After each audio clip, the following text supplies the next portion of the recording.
When I'm not getting rowdy with my bro watching Planet Earth 2. Now, when she's looking directly down on him, he reveals her display for her eyes only. No! I like to answer questions that I get on YouTube, so let's get to it. So you're getting pretty famous now. Any plans for a sex tape? I think this is a fantastic idea for my 100,000 subscriber special. I know you just released your first album, but will you be working on another one soon? I need more Sean Daniel music, man. Well, thank you so much for inquiring, and actually, the next album's probably coming sooner than you might think. In fact, I've been working on this rock album for a long time. I know the most recent one was probably more alternative rock than rock, I suppose, but I feel like I owe so much to rock music, and nobody else out there is making any rock music, that I owe it to the genre, I owe it to the world, and I owe it to myself to make a rock music album. So the whole thing's already written, I just gotta finish tracking it. There will not be a cartoon of anything of that nature this time, but I think probably in the next couple weeks here I'll start rolling them out, just doing kind of like performance videos, just one at a time. And I'm excited to start posting them, so keep an eye out for that.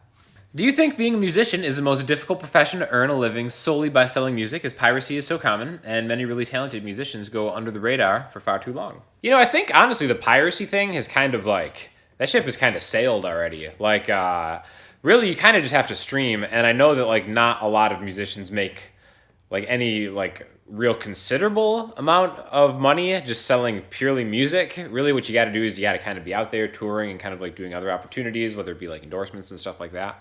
So I don't really think anybody, with very few exceptions, is making like real money selling music anymore. Which, you know, I feel like it probably has had maybe like a negative impact on the quality of the material that is coming out. But on the flip side of that, I think it's still probably a good thing, because independent musicians nowadays have such like a more level playing field of kind of getting their stuff out there if they can build their own audience. But building your own audience is also like incredibly tough too.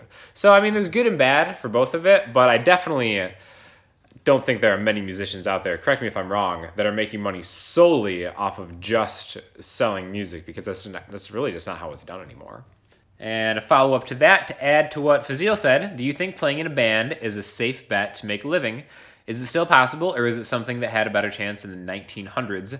I feel like there is a ton of rock bands, but little interest in rock anymore, as people keep going back to their favorite bands like Queen or GNR.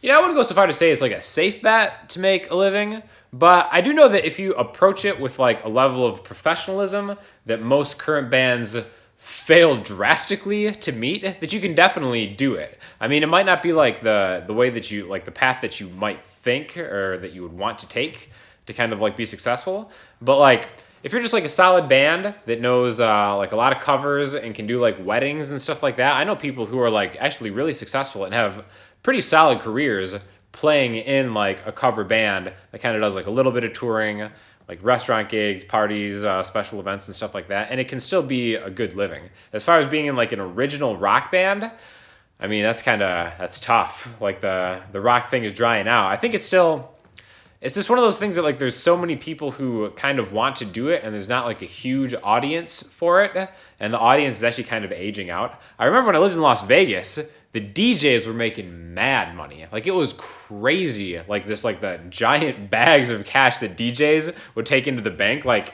at the local bank when I was in Las Vegas, we knew who the DJs were because they always had the most cash. And it's just kind of like that's where like the money has gone nowadays, is kind of like being able to DJ, or even like one-man shows. I know like one-man musician shows with like loopers and stuff, you can still make a pretty good living. Like my buddy Andreas, he has a pretty solid career doing that. He's been on the channel a few times. But really, you know, if you want to be in a band, I think the hardest part is just finding like a group that is like professional and like will act professional. In my own experience, it's been kind of tough. But not to say you can't do it. I would never want to like deter you from following. Like, you know, if like that's your dream, you want to try that, go for it. But just, you know, treat it like an actual job, and don't treat it like, you know, you're some super special guy that wants to be in a rock band and, you know, you need your talent to be heard or whatever. Again, because if you work hard and you practice a lot and, you know, you're like a cool guy or girl, like opportunities will present itself and you never know where it might lead. All right, so we've gotten to the Salty Blues comment portion of the show, but I think this one needs a little context, so here's the intro of the video that was commented upon. Some things in life are just as good, if not better, when they're faked. Fire drills. Moon landings. Ian's Korean-made PRS. Dude, Also, the blues.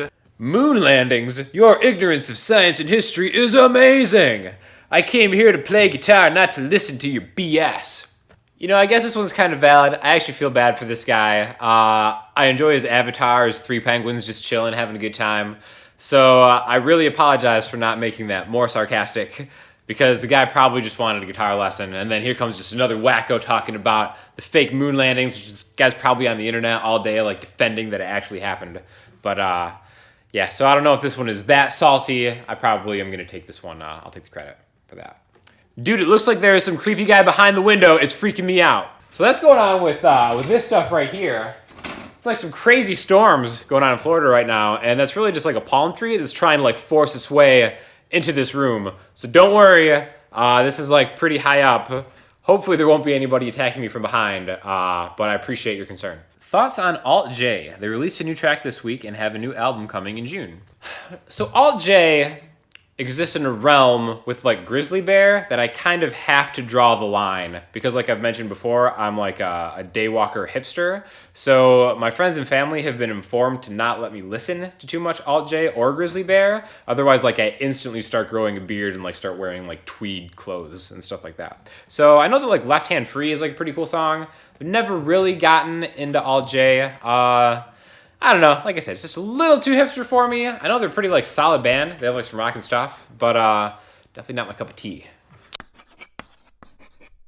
Speaking of bands that have new albums coming out, listening homework this week is going to be the Shins.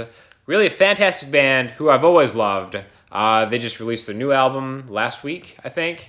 I haven't really gotten into it so far as of yet, but I'm going to throw you to some vintage Shins, which, again, just an awesome band, super poetic lyricist, too, and really a great live show. Almost kind of like a surprisingly great live show that they put on, because they're not like a super high energy band they're more of like a chill music type thing. But I remember like one of the best live experiences I've ever been to. I was in Las Vegas. It was at the Hard Rock, which is like an awesome smaller venue out there.